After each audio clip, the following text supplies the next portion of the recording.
اور ویسے دنیا بھر میں خصوصیت کے ساتھ آج کے دن کو یوم القدس کے نام سے منایا جاتا ہے۔ یوم القدس کا مطلب کیا ہے؟ رمضان کے آخری جمعہ کو بیت المقدس مسجد اقصی کے تحفظ کی یادگاری کے لیے امت میں اس کو مشہور کر دیا گیا کہ کم از کم امت میں نئے بچوں کو، نئے جوانوں کو، نئی جنریشن کو یہ پتہ لگے کہ بیت المقدس کیا ہے، مسجد اقصی کیا ہے، ورنہ تو یہ قوم بھول جائے گی۔ یہ دھیرے دھیرے ان کے ذہنوں سے ساری چیزیں ختم ہو جاتی ہیں۔ یہاں ہمارے ملک میں رہتے ہوئے اب نئے بچوں سے پوچھیں تو بابری مسجد انہیں نہیں معلوم، پرانے لوگ جانتے ہیں جن کے سامنے حادثے ہوئے ہیں، لیکن جو نئے لوگ دنیا میں آتے ہیں یا جوان ہوتے رہتے ہیں تو ان تمام چیزوں سے وہ واقف نہیں ہو پاتے۔ تو یہ علماء کی ذمہ داری ہے اور بڑوں کی یہ ذمہ داری ہے کہ یہ معلومات منتقل کرتے رہیں اپنی جنریشن میں۔ آج یوم القدس کے طور پر دنیا بھر میں اس لیے منایا جا رہا ہے کہ بیت المقدس مسجد اقصی کی حفاظت کا ایک عظیم منصب اور ایک عظیم مفہوم بچوں کے ذہن میں منتقل کیا جائے۔ کیا خبر کہ یہ جو نونہال ہیں، چھوٹے بچے ہیں، ہمارے ہاں آس پاس رہتے ہیں، کیا پتہ ان میں سے کون صلاح الدین بن کر کھڑا ہونے والا ہے۔ صلاح الدین کوئی آسمان سے آنے والے اور زمین سے نکلنے والے مجاہد کا نام نہیں تھا، وہ بھی اسی طرح سے پرورش پانے والے کسی محلے بستی میں رہتے تھے، اور صلاح الدین ایوبی نے ان حالات کا سامنا کیا تھا جب عیسائیوں نے بیت المقدس پر زبردستی قبضہ جمایا ہوا تھا، جبکہ حضرت عمر فاروق رضی اللہ تعالیٰ عنہ کے زمانے سے لے کر تقریباً 400 سال تک بیت المقدس پر اذانیں ہوتی رہیں، نمازیں ہوتی رہیں، اور صرف ان عیسائیوں کو وہاں آنے کی عام اجازت دی گئی تھی فاطمی دور میں۔ ویسے اگر میں تاریخ بتاؤں تو بیت المقدس روئے زمین پر یہ تیسرا اہم مرکز ہے مسلمانوں کا۔ حرم کعبہ اور مسجد نبوی کے بعد تیسرا حرم مسجد اقصی ہے، بیت المقدس ہے، اور ویسے اس کی انعقاد اور زمین پر اس کے پائے جانے کی تاریخ تو بہت پرانی ہے۔ فرمایا گیا اللہ تعالیٰ نے روئے زمین پر سب سے پہلے خانہ کعبہ کو بنوایا، وہ فرشتوں نے اس کی تعمیر کی۔ تو مکہ مکرمہ میں خانہ کعبہ بنانے کے صرف 40 سال کے بعد یہ فلسطین میں بیت المقدس کو فرشتوں نے تعمیر کیا۔ سب سے پہلے وہ جگہ فرشتوں نے اس کو مقدس بنائی۔ تو اس زمانے سے آدم علیہ الصلوۃ والتسلیم کے زمانے سے یہ بیت المقدس کا علاقہ مقدس ہی رہا، اور اس کو ارض المقدس کہا جاتا ہے آج بھی عربی میں۔ پھر انبیاء اکرام علیہ السلام آتے رہے، اور اکثر انبیاء اکرام علیہ السلام کی عبادت گاہ رہی۔ بنی اسرائیل کے تقریباً انبیاء اکرام بیت المقدس کو ہی اپنا مسکن بنائے ہوئے تھے، اپنا وطن بنائے ہوئے تھے۔ کتنے انبیاء اکرام کا ذکر کروں، تقریباً 30,000 انبیاء اکرام آج بیت المقدس کے ارد گرد دفن ہیں۔ 30,000 انبیاء اکرام علیہ السلام، اور اولو العزم پیغمبروں میں حضرت سیدنا ابراہیم علیہ السلام وہیں پر ہیں، آپ کے بیٹے حضرت اسحاق علیہ السلام وہیں ہیں، ان کے بیٹے حضرت یعقوب علیہ السلام وہیں ہیں، پھر موسیٰ علیہ السلام وہیں ہیں، اور اس کے علاوہ زکریا علیہ السلام، داؤد علیہ السلام، سلیمان علیہ السلام، جلیل القدر انبیاء کرام سب بیت المقدس میں ہیں۔ تو یہ بیت المقدس اس لیے بھی اہمیت کا حامل ہے کہ مسلمانوں سے پہلے یعنی انبیاء کرام علیہ السلام کے دور میں یہ مرکز رہا، قبلہ رہا اکثر امتوں کا۔ تو یہودی جو ہے چونکہ ان انبیاء کرام کے فالوورز میں آتے ہیں، حضرت ابراہیم علیہ السلام کے، حضرت اسحاق اور حضرت یعقوب علیہ السلام کے، تو ان کے لیے بھی یہ مقدس تھا۔ اور پھر مزے کی بات یہ ہے کہ حضرت بی بی مریم کی ساری تربیت جو ہے بیت المقدس کے اندر ہوئی، جیسے کہ آپ نے تفسیر میں سماعت کیا ہوگا۔ اور پھر جب وہ جوان ہوئی تو حضرت عیسیٰ علیہ السلام کی ولادت بھی بیت المقدس سے قریب میں ہوئی ہے. حضرت عیسیٰ علیہ السلام پیدا وہاں ہوئے اور حضرت عیسیٰ علیہ السلام نے بھی تبلیغ کا مرکز اسی کو بنایا, بیت المقدس کو بنایا. تو دنیا کے پرانے مذاہب میں, پرانے دین میں یہودیت جو ہے ان کے لیے بھی وہ مقدس ہے, عیسائی جو ہیں ان کے لیے بھی وہ مقدس ہے, پھر اسلام کے لیے اس لیے بھی مقدس ہے کہ اصل ابراہیم علیہ السلام کے دین پر اب نہ یہودی باقی رہے نہ عیسائی باقی رہے, بلکہ صرف مسلمان باقی رہے. کیونکہ ابراہیم علیہ السلام نے شرک اور کفر کی تعلیم نہیں دی تھی, وہ تنہا اللہ رب العزت کے موحد تھے. اللہ کی وحدانیت انہوں نے اس وقت پھیلائی اور اس دین پر آج کوئی قائم ہے تو وہ مسلمان ہے. تو انبیاء اکرام علیہ السلام کے وارثین بھی یہ امت محمدیہ ہیں پچھلے انبیاء کے. اور اس کے علاوہ ایک عظمت والی چیز یہ ہے کہ جب میرے آقا صلی اللہ تعالی علیہ وسلم اعلان نبوت فرمائے اور نمازیں فرض ہوئیں تو نمازوں میں بھی تقریباً 17 مہینے تک حضور صلی اللہ علیہ وسلم اور صحابہ نے بیت المقدس کی طرف منہ کر کے نمازیں ادا کی. اس اعتبار سے ہمارا پہلا قبلہ وہی ہے, پہلا قبلہ جس کو قبلہ اول کہا گیا ہے. پھر حضور کی خواہش پر قبلہ بدل دیا گیا, خانہ کعبہ قبلہ ہو گیا ہمارا. اور ایک بڑی اہمیت اس بیت المقدس کی یہ بھی ہے کہ جب نبی اکرم صلی اللہ تعالی علیہ وسلم معراج کی شب تشریف لے جا رہے تھے رب ذوالجلال کی ملاقات کے لیے, تو جبرائیل امین نے براق کی سواری کو حرم سے لے کر سب سے پہلے جہاں پر اتارا تھا وہ بیت المقدس ہے. بیت المقدس جہاں پر آج بھی وہ جگہ باقی ہے جہاں رسول کریم صلی اللہ تعالی علیہ وسلم کی سواری براق کو باندھا گیا تھا, اور حضور نے اندر جا کر 1,24,000 کم و بیش نبیوں کو حضور نے امامت فرمائی تھی. یہ وہ بیت المقدس ہے جہاں سارے نبیوں نے میرے نبی کا خطبہ پڑھا تھا معراج کی شب, اور اس کے بعد رسول اقدس صلی اللہ تعالی علیہ وسلم وہاں سے آسمانوں کا سفر کیے. تو بیت المقدس مسلمانوں کے لیے اس لیے بھی اہم ہے کہ میرے آقا کی امامت گاہ بھی ہے اور ہمارا قبلہ بھی ہے. اب یہ زمانے میں چلتا رہا, جب حضور اکرم صلی اللہ تعالی علیہ وسلم کا دور تھا ظاہری زندگی کا, اس وقت بیت المقدس پر عیسائیوں کا ہی قبضہ تھا. ہم یہ بتاتے ہیں عیسائیوں کا, لیکن عیسائیوں نے کہاں سے قبضہ کیا تھا؟ وہ تو یہودیوں سے حاصل کیا تھا, یہودیوں کو مارتے تھے. اتنی خطرناک جنگیں ہوتی تھیں عیسائیوں میں اور یہودیوں میں کہ بیت المقدس میں خون خرابہ یہ آج کی تاریخ نہیں ہے, بہت پرانی تاریخ ہے. ٹائٹس نام کا ایک عیسائی بادشاہ جس نے پورے بیت المقدس کی اینٹ سے اینٹ بجا دی تھی, اور اس نے جتنے یہودی وہاں پر آباد تھے سب کو قتل کروا دیا تھا. پھر عیسائیوں کا قبضہ ہوا تھا.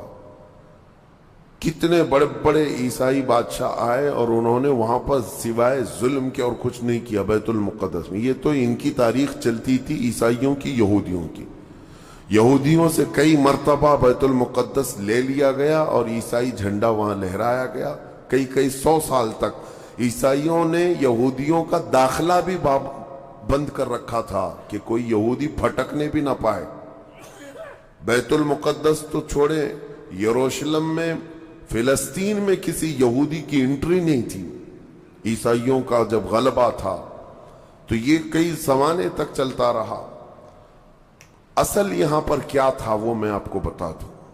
یہ بیت المقدس کا مسئلہ آپ کو سمجھنا اس لیے بھی ضروری ہے کہ آج پوری دنیا میں یہ ایک سب سے بڑا ایشو کیوں ہے. اس کی بنیاد یہ ہے کہ حضرت آدم علیہ السلام کے بعد سے وہ جگہ مقدس تھی, فرشتوں کی تعمیر کی ہوئی. لیکن جب حضرت داؤد علیہ السلام تشریف لائے تو آپ نے, چونکہ آپ کی حکومت تھی اس وقت, آپ بادشاہ تھے, آپ نے ایک مسجد تعمیر کرنے کا حکم دیا. لیکن آپ کے زمانے میں وہ کام نہ ہو سکا تو اپنے بیٹے حضرت سلیمان علیہ السلام کو انہوں نے حکم دیا. سلیمان علیہ السلام بادشاہ بھی ہوئے اور داؤد علیہ السلام کی کرسی پر بھی فائز ہوئے، اور وہ نبی بھی تھے، رسول بھی تھے، امت بھی تھی آپ کی۔ اور سلیمان علیہ السلام کو تو اللہ تعالیٰ نے ایسی طاقت دی تھی کہ وہ ہواؤں پر بھی حکومت کرتے اور جنات پر بھی حکومت کرتے۔ تو سلیمان علیہ السلام نے کام شروع کیا۔ یہ وہ جگہ تھی جہاں موسیٰ علیہ السلام عبادت کیا کرتے تھے، اس جگہ پر سلیمان علیہ السلام نے ایک مسجد بنانے کا حکم دیا، اور یہ جنات بنانا شروع کرتے ہیں۔ اس کا ذکر قرآن پاک میں بھی موجود ہے۔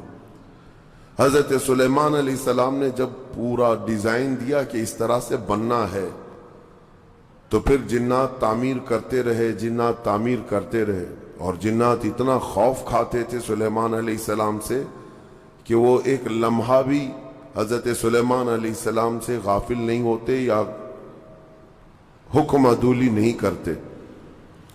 ہوا یہ کہ کام ابھی کمپلیٹ نہیں ہوا تھا کہ سلیمان علیہ السلام کا انتقال ہوا، تو جنات بھاگ جاتے، لیکن اللہ کی مصلحت، حضرت سلیمان علیہ السلام لکڑی لے کر یوں کھڑے رہتے تھے، اپنا عصا لے کر کے کھڑے رہتے تھے اور کام دیکھتے رہتے تھے۔ جب تک سلیمان علیہ السلام کھڑے ہیں، تیزی سے جنات بڑے بڑے پتھر لاتے تعمیر کرتے رہتے تھے۔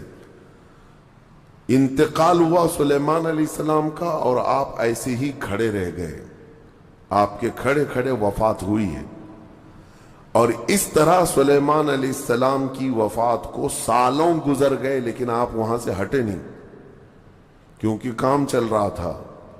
قرآن میں ہے، اللہ تعالیٰ فرماتا ہے جب لکڑی کو دیمک کھا گئی، کتنے سال گزر گئے ہوں گے، حضرت سلیمان علیہ السلام یوں ہی کھڑے تھے۔ اور عام دوسرے لوگوں کی موت تو چھوڑو، نیند میں کھڑا ہو کر کے دکھائے۔ وہ اللہ کے نبی تھے کہ انتقال کے بعد بھی وہ کھڑے رہے۔ روایتوں میں کئی سالوں تک، دسیوں سالوں تک آپ کھڑے رہے، اور اس کے بعد دیمک کھا گئی لکڑی کو، تو لکڑی ٹوٹ گئی، تب سلیمان علیہ السلام زمین پر آ گرے۔ جنات اسی وقت جان گئے کہ یہ تو انتقال کر گئے۔ تب تک بیت المقدس کا کام کمپلیٹ ہو گیا تھا، جنات بھاگ گئے سب۔ یہ تعمیر، اس کو اصل میں بیت المقدس نہیں کہا جاتا تھا اس وقت، یہ ہیکل سلیمانی، یہ یہودیوں کے عقیدے کے اعتبار سے فرسٹ ٹیمپل ہے، پہلا مندر یا پہلی مسجد جو بھی ہے، مقدس تھی۔ یہ ہیکل سلیمانی جو سلیمان علیہ السلام نے جنات سے بنایا تھا، اور سلیمان علیہ السلام کی کرسی جہاں لگتی تھی، اس وقت حضرت سلیمان علیہ السلام نے جنات اور سرکش لوگوں سے اور جادوگر لوگوں سے سب چیزیں جادو کی چھین کر اپنی کرسی کے نیچے دفن کر دیا تھا، سب ختم کیا تھا کہ کوئی جادو ٹونا یہ سب چیزیں نہ ہو، کیونکہ یہودی جادو کے پیچھے بہت بھاگتے تھے، صرف جادو میں ہی دن رات۔ آپ نے سب دفن کیا، اور اس کے بعد آپ کے انتقال کے بعد سالوں بیتے اور اسی طرح سے رہے۔ لیکن پھر یہ ہیکل سلیمانی کو ایک بادشاہ آیا جو عراق کا رہنے والا تھا، اس کی یہودیوں سے دشمنی تھی، اس نے ایسا حملہ کیا کہ پورے ہیکل کو توڑ ڈالا، یعنی جو جنات کا بنایا ہوا تھا اس کو مکمل طور سے مسمار کر دیا، ایک دیوار باقی رہ گئی، ایک دیوار باقی رہ گئی، جہاں جا کر کے آج یہ یہودی روتے ہیں، دیوار گریا اس کو کہتے ہیں، وہ اس زمانے کی ایک باقی رہ گئی، باقی پورا ہیکل گرا دیا۔ زمانہ بیت گیا، یہودی اس بات پر روتے رہے کہ ان کو مارا گیا، قتل کیا گیا، پھر عیسائیوں کا اس پر قبضہ رہا، پھر عیسائیوں سے یہودیوں نے ایک بار پھر حاصل کیا، پھر دوبارہ یہ ٹائٹس کے زمانے میں عیسائیوں نے مار کر کے پورے یہودیوں کو خون خون کر دیا، اور پھر بیت المقدس کچھ نہیں تھا، ایک دیوار تھی، ایک دوسری وہاں پر ایک چھوٹی سی عمارت بنائی گئی، اس عمارت کو یہ سیکنڈ ٹیمپل کہتے ہیں، سیکنڈ ٹیمپل، یہ دوسرا مندر، اور اسی کو عبادت گاہ بنا کر چلتے رہے۔ زمانہ بیتا، یہاں تک کہ حضور صلی اللہ تعالی علیہ وسلم کی نبوت کا اعلان ہوا، پھر اس کے بعد 23 سال گزرے، پھر آپ کی وفات کے بعد صدیق اکبر کا زمانہ آیا، پھر سیدنا عمر فاروق کا زمانہ آیا۔ تقریباً یہ 26-28 ہجری کی بات ہے حضرت عمر کے دور میں۔ پھر حضرت عمر فاروق کے دور میں جو فتوحات ہو رہی تھی، اسلام پھیلتا جا رہا تھا، تب صحابہ کے ایک لشکر کو حضرت عمر نے فلسطین بھی بھیجا، جس میں حضرت ابو عبیدہ بن جراح بھی تھے۔ تو ان صحابہ نے اس چھوٹے سے لشکر کو لے کر فلسطین کا معرکہ ایسا سر کیا کہ یہ عیسائی سب جان چکے تھے حالات کیا چل رہے ہیں، سیرنڈر ہو گئے اور کہا ہم جو ہے یہ بیت المقدس کی ساری چابیاں آپ کے حوالے کرتے ہیں، لیکن ایک شرط ہے کہ ہم آپ کے ہاتھ میں نہیں دیں گے بلکہ مسلمانوں کے امیر المومنین کے ہاتھ میں دیں گے، وہ آئیں ہمارے پاس۔ تو وہاں جو صحابہ تھے انہوں نے خط لکھ کر بھیجا حضرت عمر کو۔ حضرت عمر مدینے میں تھے، کہا ٹھیک ہے میں آ رہا ہوں۔ قبلہ اول مسلمانوں کے ہاتھ میں تھا، بیت المقدس آ رہا تھا۔ سیدنا عمر فاروق مدینے سے چل پڑے، ایک غلام کے ساتھ نکلے اور ایک سواری ہے، ایک خچر ہے، اور دونوں بھی کس انداز سے جا رہے ہیں، ایسا امیر المومنین جس کے رعب سے قیصر و کسریٰ کانپتے تھے، لڑائی کی کسی کے اندر مجال نہیں تھی۔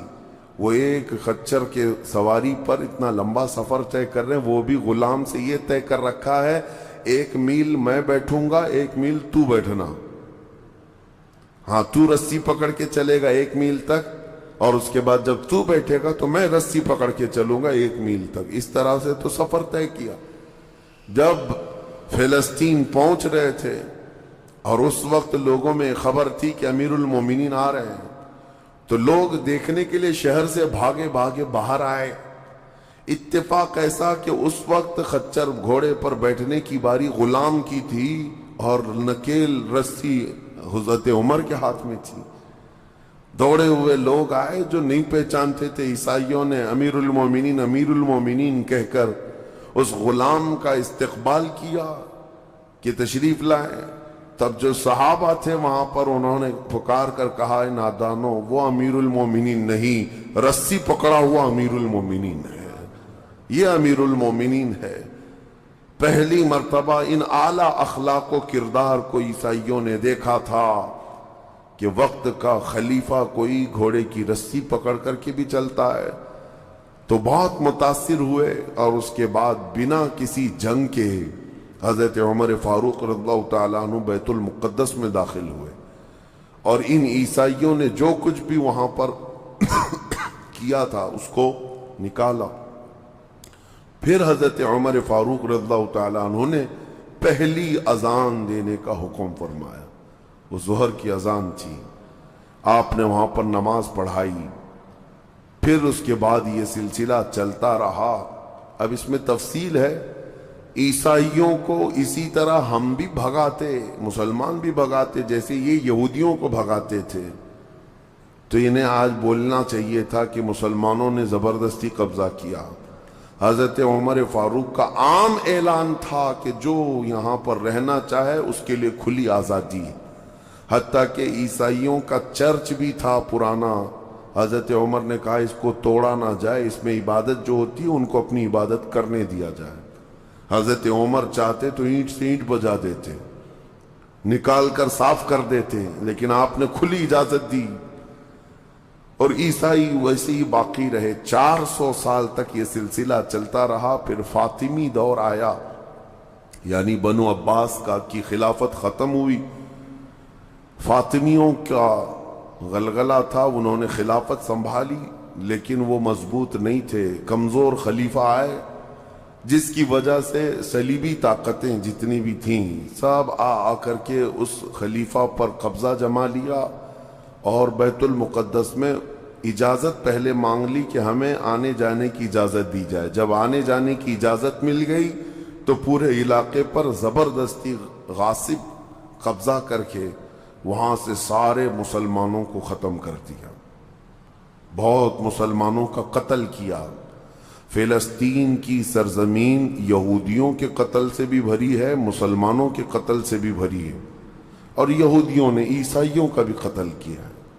لیکن مسلمانوں کا قتل عام کر کے یہ زبردستی فائز ہوئے ہیں کہ اس پہ بیت المقدس پر یہ قبضہ جو ہے 87 ایئرز تک چلتا رہا، 87 سال تک۔ یہ اس وقت کا المیہ تھا کہ مسلمان خلیفے تھے، گورنر تھے، بہت سارے حکمران تھے، رونا روتے تھے، لیکن کوئی آگے بڑھنے کو تیار نہیں تھا۔ کردستان کا ایک شہزادہ صلاح الدین ایوبی جو نور الدین زنگی کے شاگرد تھے اور ان کی فوج کے سپاہی تھے، ان کو یہ روزانہ خبریں تھی کہ بیت المقدس میں سب کچھ اجاڑ دیا گیا ہے، مسلمانوں کی اذان بند ہے، وہاں نہ جمعہ کا خطبہ ہو سکتا ہے، نہ ہی عبادت کے لیے وہاں پر نماز پڑھی جا سکتی ہے۔ ایک دن گزر رہے تھے، انہوں نے ایک لکڑی کا ممبر بنوایا اور پھر عزم کر لیا کہ یہ ممبر میں بیت المقدس میں رکھ کر کے رہوں گا اور اس سے خطبہ دیا جائے گا۔ وہ ان کا عزم تھا اور اس پر لے کر کے چلتے رہے۔ تقریباً آپ نے 17 جنگیں لڑی ہیں، 17 جنگیں لڑی، اور صلاح الدین ایوبی کو جو درپیش مسائل تھے وہ کہا گیا ہے کہ پہلے تو انہوں نے جو روڈ میپ بنایا تھا اس حساب سے ان کو 2 سال کے اندر یہ جنگوں میں فتح کر لینا تھا۔ 2 سے 4 سال کے اندر ان کے دماغ میں یہ تھا کہ بیت المقدس کو میں حاصل کر لوں گا، لیکن فرماتے ہیں کہ اپنوں کی مخالفت اتنی تھی، جگہ جگہ سے کوئی مسلمان بیٹھا ہوا ہے، نواب بیٹھا ہے، کہیں کوئی کسی چھوٹے علاقے کا خلیفہ، کوئی گورنر، سب پکڑ پکڑ کر کے ان کی ٹانگ کھینچیں، ان کے فوجیوں میں ورغلائیں اور الگ الگ وسوسے ڈالیں، جس کی وجہ سے پہلے اپنوں سے بھیڑتے بھیڑتے آپ کو 18 سال لگ گئے۔ بیت المقدس پھر پہنچے، صلیبیوں سے معرکہ آرائیاں ہوتی رہیں، پھر وہ 87 سال کے بعد صلاح الدین ایوبی نے دوبارہ بیت المقدس کو ان عیسائیوں سے پاک کیا اور آپ نے وہ ممبر وہاں پر لگایا اور تاریخی خطبہ عطا کیا تھا۔ اس کے بعد وہ بیمار ہو گئے صلاح الدین ایوبی رحمت اللہ تعالی علیہ۔ 17 جنگیں جس نے لڑی، اور عیسائی آج بھی صلاح الدین کے نام سے ڈرتے ہیں اور بہت سارے تعریف بھی کرتے ہیں کہ ایسا جرنیل ہم نے دیکھا ہی نہیں دنیا میں صلاح الدین ایوبی کی طرح۔ وہ خون کا پیاسا نہیں تھا، وہ امن کا پیاسا تھا۔ کتنے تو قیدی ایسے آتے تھے جن کو وہ صرف ایگریمنٹ کر کے آزاد کر دیتا۔ عیسائی اس بات پر آج بھی اقرار کرتے ہیں کہ جنگوں میں قید جو ہونے والے کو کوئی چھوڑتا نہیں ہے، لیکن صلاح الدین ایوبی ایک نہیں لاکھوں لوگوں کو آزاد کیا ہے، 1000 بھی نہیں، لاکھوں لوگوں کو آزاد کیا ہے۔ صلاح الدین ایوبی رحمت اللہ تعالی علیہ، اللہ ان کی تربت پر کروڑوں رحمتیں نازل فرمائے۔ حیرت کی بات یہ ہے کہ ان کا آخری وقت آیا تو رونے لگے، بستر پر رو رہے تھے۔ لوگوں نے پوچھا کہ کیا بات ہے؟ صلاح الدین ایوبی کہتے ہیں میں نے منت مانگی تھی اللہ سے کہ اے اللہ بیت المقدس فتح ہو جائے تو میں حج پہ جاؤں گا۔ کہا تو پھر کیا ہوا؟ کہا میرے پاس اتنے پیسے نہیں ہیں کہ میں حج کر سکوں۔ یہ وقت کا وہ عادل حکمران جس کی تاریخ عدل سے بھری ہوئی ہے، لیکن یہ بھی تاریخ ہے کہ مال لوٹ کر کے اگر اپنا محل بنایا ہوتا تو صلاح الدین کے بہت سارے آج محلات ہوتے، لیکن وہ آخر وقت بستر پر اس غم سے رو رہے تھے کہ میرے پاس حج پہ جانے کے لیے پیسے نہیں ہیں۔ جس کے زیر نگیں کتنے علاقے آتے تھے اس وقت، بہت سارے علاقوں کا وہ خلیفہ۔ لیکن میرے عزیزو، اسلام کی سچی تاریخ ایسے ہی خلفاء سے ہے، ایسے ہی خلفاء سے نظام ہے۔ پھر یہ زمانہ چلتا رہا، تقریباً 800 سال گزر گئے، 1921 آیا، 1921، یہ جو گزری ہوئی سینچری ہے ابھی ہماری، یہ فرسٹ ورلڈ وار جب ہوئی، پہلی جنگ عظیم، اس جنگ کے دوران یہودیوں نے زبردستی اجازت مانگی برطانیہ کو ثالث بنا کر کے، کیونکہ جب ترکی کی حکومت ختم ہو گئی جس کو خلافت عثمانیہ کہا جاتا ہے. جب وہ کمزور ہو کر گر گئی کیونکہ ان کا دبدبہ تھا، یہ آخری خلافت ہے جو زمین پر تھی. اگرچہ خلافت کے نام سے جو مشہور رہی تو حضور صلی اللہ تعالی علیہ وسلم کی وفات کے بعد سے لے کر یہ ترکی کی خلافت عثمانیہ تک اس روئے زمین پر خلیفہ ہر زمانے میں کوئی نہ کوئی رہا.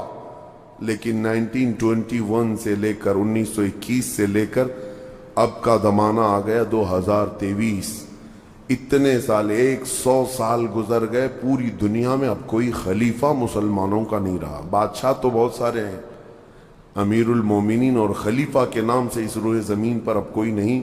ان ظالموں نے ہماری خلافت کے نظام کو مار ڈالا، ختم کیا، خلافت کو زمین سے ختم کیا.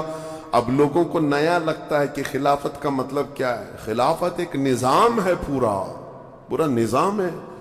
جب ڈیموکریسی ایک نظام ہے، کمیونزم ایک نظام ہے، تو اسی طرح سے خلافت جو ہے میرے مصطفیٰ کے نظام کا نام ہے. جب یہ ختم ہوا تو پھر 1921 میں یہودی جگہ جگہ سے جو مارے گئے تھے، اس وقت جرمن سے بھگائے جا رہے تھے، جینوسائیڈ کیا گیا تھا یہودیوں کا، جرمن میں مارا جا رہا تھا. تو ان کے اوپر دنیا والوں نے چنتک بیٹھک جس کو کہتے ہیں رحم کرنے کا، کئی مرتبہ بیٹھکیں ہوئی. بڑے بڑے لوگوں نے کہا یہودی پوری دنیا میں مارے جا رہے ہیں اور یہ مظلوم ہیں، ان کو کہیں پناہ دی جائے. پناہ دینے کے لیے جب بات آئی تو فلسطین کا ایک چھوٹا سا علاقہ 4000 یہودیوں کو رہنے کی اجازت دی گئی. 1921 سے 4000 یہودیوں کو رہنے کی اجازت دی گئی. اور پھر جب وہ 4000 یہودی رہے تو بڑھتے بڑھتے دنیا بھر سے لوگ ہجرت کر کے یہودی وہاں جاتے رہے. اور تقریباً 1948 1947 1947 جب ہمارے ہاں آزادی کا مسئلہ چل رہا تھا، تب تک یہودی جو ہے لاکھوں کی تعداد میں وہاں جمع ہو چکے تھے. اور جمع ہو کر کے ان لوگوں نے، اور اسی وقت ہٹلر کا دور بھی ختم ہوا تھا اور ہٹلر نے ان کو بہت مارا تھا، جس کو ہولوکاسٹ کہا جاتا ہے، اور بہت زیادہ ظلم کیا تھا. تو یہ سب بھاگ کر کے فلسطین میں جمع ہوئے اور پھر ایک ایگریمنٹ سائن کروا لیا گیا دنیا کی بڑی بڑی طاقتوں سے کہ یہ اسرائیل ایک کنٹری ہے. فلسطین کو 2 حصوں میں بانٹ دیا گیا، آدھا عربوں میں آدھا یہودیوں میں. فلسطین کے 2 حصے کر دیے. تو آدھا یہودیوں کو ملا تو ٹھیک ہے، لیکن اس کے غصے میں عربوں میں جنگ شروع ہوئی. 1948 کے بعد پھر جنگوں کا آغاز ہو گیا. جارڈن، سیریا، مصر، ان لوگوں نے اسرائیل کے ساتھ، انہوں نے نئی کنٹری کا نام اسرائیل رکھا تھا، جنگ کیا. جب جنگ کرتے رہے، اسرائیل اپنے پیر پھیلاتا رہا اور آگے بڑھتا رہا، کیونکہ اس وقت ان عربوں کے اندر یا جدید ہتھیار نہیں تھے. اسرائیل کو فلی طور پر امریکہ کا سپورٹ تھا، UK کا سپورٹ تھا، یورپ کا سپورٹ تھا. ان تینوں ملکوں کے ساتھ بڑی خوفناک جنگوں میں ان کو پیچھے ڈھکیل دیا گیا. بلکہ جو صحرائے سینا تھا مصر کا، وہ بھی اسرائیل نے قبضہ کر لیا. طور سینا جس کو کہتے ہیں، کوہ طور، وہ بھی ان کے لیے مقدس تھا، وہ بھی حاصل کر لیا.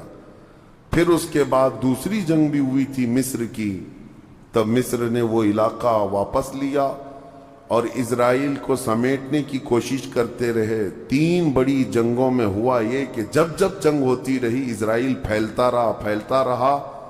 پھر 1978 کے قریب یا 75 کے آس پاس اسرائیل نے پورے طور پر فلسطین کا کنٹرول اپنے ہاتھ میں لے لیا، جس میں بیت المقدس بھی چلا گیا. یہ ہے تاریخ میں آدم علیہ السلام کے زمانے سے لے کر یہاں تک کی بتا رہا ہوں، مختصر جھلکیاں. اس کے بعد سے یہودیوں نے بیت المقدس کا کنٹرول اپنے ہاتھ میں لیا. حالانکہ UN کا یہ فیصلہ ہے کہ پورے اسرائیل کو یہ خاص طور پر تنبیہ کی گئی ہے کہ صرف مسجد اقصی جو بیت المقدس ہے اس کا کنٹرول اور اس کا مینجمنٹ، اس کے انتظامات یہودیوں کے ہاتھ میں بھی نہیں رہیں گے اور وہاں کے فلسطینی مسلمانوں کے ہاتھ میں بھی نہیں رہیں گے، یہ جارڈن کی حکومت کو دیا گیا ہے۔ جارڈن کی حکومت جس کو کسٹوڈین آف یہ کہا جاتا ہے بیت المقدس، وہ اس کے انتظام دیکھتی ہے، لیکن برائے نام ہے یہودیوں نے دھجیاں اڑا رکھی ہیں پورے دنیا بھر کے قوانین کی۔ جہاں جہاں ان کو پابندی تھی کہ یہاں نئے گھر نہیں بنائیں گے، ابھی 3-4 سال پہلے انہوں نے پورے مسلمانوں کے محلے کو ختم کر کے 200 گھر بنائے، یہودیوں کو آباد کیا۔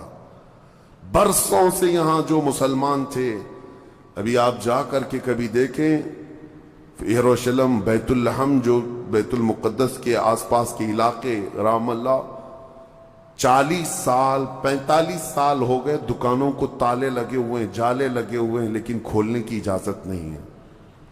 اتنے پرانے وقت سے دکانیں بند ہیں، کہا کہ نہیں یہودیوں کی طرف سے کوئی یہاں پر کھولنے کی اجازت نہیں ہے، مسلمانوں کے نام پر۔ اور اللہ کا فضل تو دیکھیں، وہ مسلمان کیسے جگرے والے لوگ ہیں، میں نے اپنی آنکھوں سے دیکھا ہے۔ ہر جگہ کی طبیعت کے اعتبار سے اللہ تعالی مخلوق پیدا کیا ہے۔ ان ظالم غاصب اسرائیلیوں کو ہم نے دیکھا، یہ بندوق تانے بیت المقدس کے ہر دروازے پر کھڑے رہتے ہیں، اور مسلمانوں کا فلسطینی 8 سال کا بچہ آتا ہے، اس کی نال یوں پھینک کر کے مسجد میں اندر جاتا ہے، نماز پڑھتا ہے، پھر نکلتا ہے، اور وہ فوجی دیکھتا رہ جاتا ہے، کچھ نہیں کرتا۔ بسا اوقات گولیوں سے برساتے ہیں، روزانہ کا معمول یہ ہے۔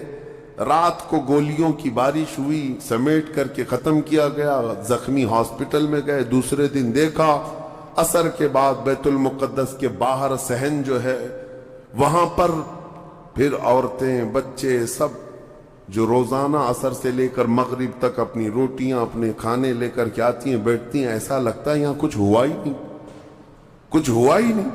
مائیں بچوں کو بچپن سے یہ چیز ڈال دیتی ہیں کہ بیٹا اگر تو ابھی گھر سے گیا نماز کے لیے تو ہمیں یہ یقین نہیں ہوتا کہ تیرا جسم آئے گا کہ تیری لاش آئے گی۔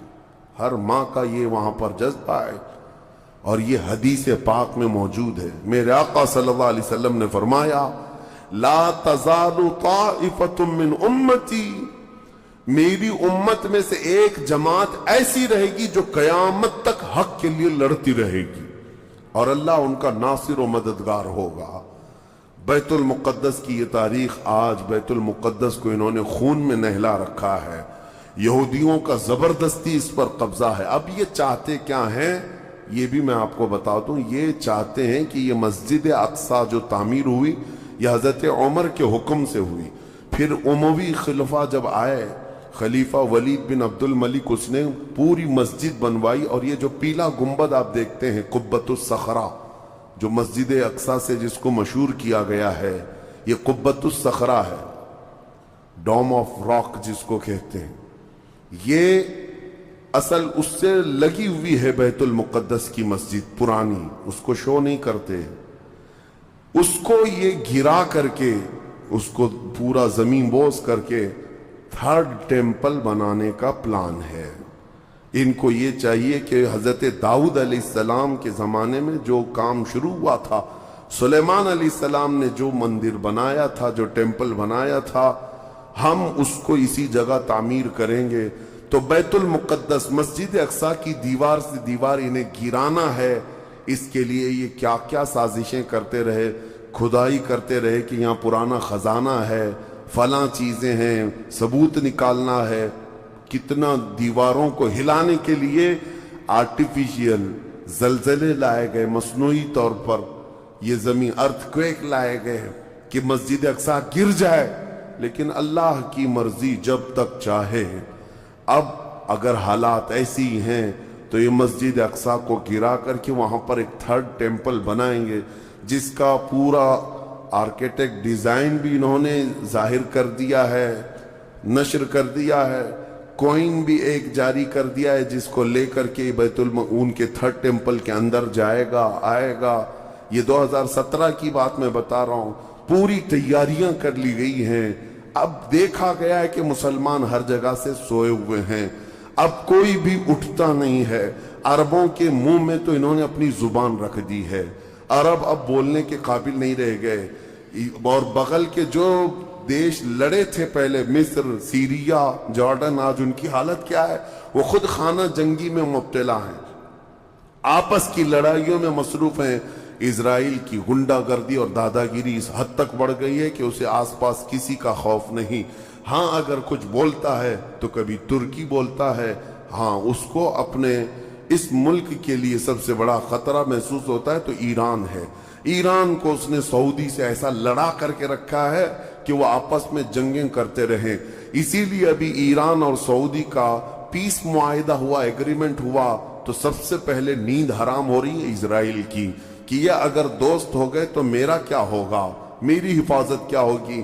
اسرائیل حماس کو مدد کرتا ہے، جو غزہ میں ایک علاقہ باقی رہ گیا مسلمانوں کا جو فلسطین کے اندر ہے، جو آج تک لڑ رہے ہیں، آج تک راکٹ داغتے ہیں، اسرائیل کے ساتھ لڑتے ہیں۔ 20,000 کی تعداد ہے وہ بیچاروں کی، 20,000 کی تعداد ہے۔ اب یہ تاریخ اس طرح سے بتائی جاتی ہے، نیوز اس طرح کی ہے، اسے حماس کو اسرائیل مدد کرتا ہے، فلاں مدد کرتا ہے، جو بھی مدد کرتا ہو ہمیں اس سے وہ نہیں، لیکن ایک حق جماعت قیامت تک حق پر قائم رہے گی اور بیت المقدس کے لیے لڑتی رہے گی۔ پھر وہ دن آئے گا جب میرے آقا صلی اللہ تعالیٰ علیہ وسلم کی حدیث پاک ہے، خراسان سے ایک جماعت نکلے گی، خراسان سے ایک جماعت نکلے گی۔ خراسان پہلے کے دور میں رشیا کا کچھ حصہ، افغانستان کا کچھ حصہ، ایران کا کچھ حصہ، ایک پورا بڑا نقشہ ہے، اس کو پرانا خراسان آپ دیکھیں گے۔ خراسان سے ایک جماعت نکلے گی، ان کے ہاتھ میں کالے جھنڈے ہوں گے۔ میرے آقا نے فرمایا وہ اتنی تیزی سے نکلیں گے کہ دنیا کی بڑی سی بڑی طاقت ان کا راستہ نہیں روک سکے گی، اور وہ سیدھے جھنڈے لے جا کر کے بیت المقدس میں نصب کریں گے، اور پھر اسلام کا پرچم وہاں سے بلند کیا جائے گا۔ یہ قیامت کے قریب ہونا ہے۔ اب میں اس بات پر اپنی گفتگو ختم کرتا ہوں۔ دعائیں تو ہیں کہ اللہ تعالیٰ بیت المقدس کو آزاد کرے، لیکن یہودی جتنے دن ناچتے رہیں گے، دندناتے رہیں گے، ایک دن آنا ہے دنیا اوپر سے نیچے ہو جائے، نیچے سے اوپر ہو جائے، مگر میرے مصطفیٰ کا فرمان ہو کر رہے گا انشاءاللہ، اور غلبہ اسلام آ کر رہے گا۔ آج یوم القدس کے طور پر پوری دنیا میں یہ بات منائی جا رہی ہے۔ میں بچوں میں یہ انفارمیشن نقل کرنا چاہتا ہوں کہ بچوں یاد رکھو ہمارا بیت المقدس سے کیا رشتہ ہے، ہمارا کیا تعلق ہے، اور ہمارے لیے وہ کتنی عظمت والی جگہ ہے۔ اس لیے کہ آپ ہندوستان میں ہیں، دور دراز ہیں، کہیں پر بھی ہیں، لیکن روحانی رشتہ تمہارا جب مدینے سے جڑا ہے تو مدینے کے آقا کے فرمان سے بھی جڑا ہوا ہے۔ اللہ کریم ہم سب کو بیت المقدس کے محافظین میں شامل فرمائے۔ قیامت کے قریب امام مہدی کی فوج میں اللہ تعالی ہمارا شمول فرمائے۔ کریم خدا بیت المقدس کو تو آزاد فرما دے، یہودیوں کے چنگل سے اسے آزاد کر دے، فلسطین کے نونحال نہتے بچوں پر مولا تو رحم فرما دے۔ بارگاہ رسالت معاب صلی اللہ علیہ وسلم میں درود پاک کا ہدیہ پیش کریں۔ اللہم صلی علی سیدنا و مولانا محمد معدن الجود والکرم وآلہ واصحابہ الکرام وابنہ الکریم وبارک وسلم صلاة دائمة سرمدا ابدا۔ آج رمضان المبارکہ کا یہ آخری جمعہ ہے جس کو جمعۃ الوداع بھی کہا گیا۔ اس جمعہ کی بڑی فضیلت ہے اور اہمیت ہے۔ یہ مسلمانوں کی ہیبت اور مسلمانوں کی عظمت و شان کا مظہر ہے، اور پہلے سے بزرگوں میں اس کے اہتمام کا اور اس جمعہ کے خاص اہتمام کا ذکر ملتا آیا ہے۔ نبی اقدس صلی اللہ تعالیٰ علیہ وسلم اور ان کے صحابہ اور ان کے بعد امت کے اکابرین نے اس جمعہ کا بڑا اہتمام کیا۔ روایتوں میں یہ ملتا ہے کہ پورے رمضان المبارکہ میں جتنی رحمتیں روزانہ اترتی تھیں وہ ساری رحمتیں آج کے دن اللہ اتارتا ہے۔